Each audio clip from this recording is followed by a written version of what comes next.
Hey everybody, we're talking about inferring today. Woot woot! Okay, so what can you tell me about this picture? Can you read between the lines and make any inferences about the guy who's sitting there? If you can, that's an example of an inference. So that's what we're talking about today. What I'd like you to do is write down one statement, which would be an inference that you think you can make about this picture.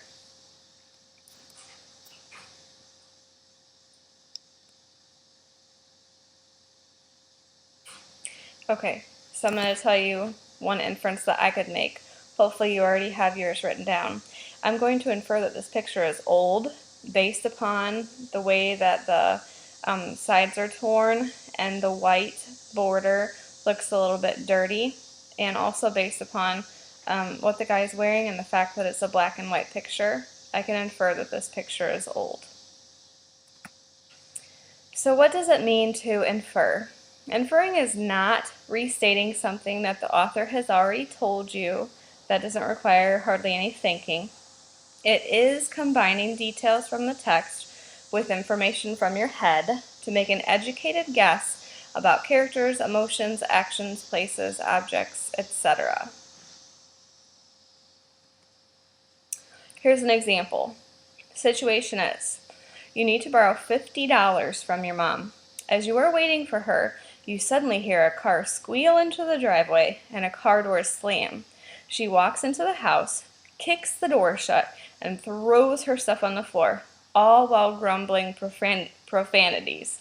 She storms into the kitchen without so much as a word to you. Should you ask her for the $50 now? Why or why not? Well, if you're a reasonable, smart person, you would be able to infer that your mom is in a bad mood. Something happened, probably right before she got home, to put her in a bad mood, and you know it's not a good thing to ask somebody for a favor if they're in that bad of a mood. So you make inferences all the time. Anytime that you look at someone, look at a picture, read something, see something, you're making inferences. It's natural to our brains to do it. But sometimes when we're reading something that has been assigned to us, we get lazy and try to speed through it quickly, and we forget to pause and think and make those inferences that will help us understand what's really happening.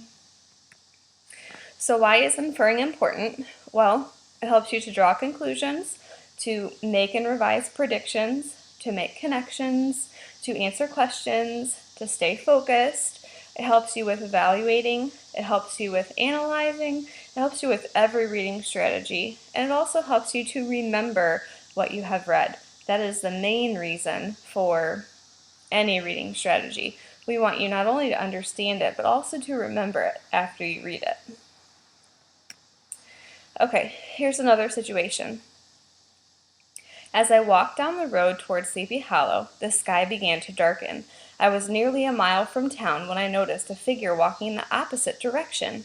He was wearing a black cloak and would not look up at me, despite my attempts at communicating with him.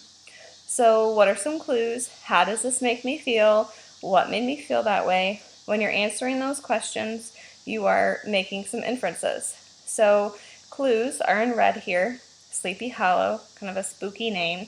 Sky begins to darken. A guy is walking the opposite direction of town, wearing a black cloak, doesn't look up at the person. So this is an example of how to make an inference. You would say or write, I can infer that the guy was being secretive and did not want to talk to me because he was alone and did not make eye contact and did not try to communicate. So when you're making an inference, you put down your assumption, but then you also have to put down the textual evidence that led you to that assumption. You can't just guess oh, I guess that this guy was going to murder somebody.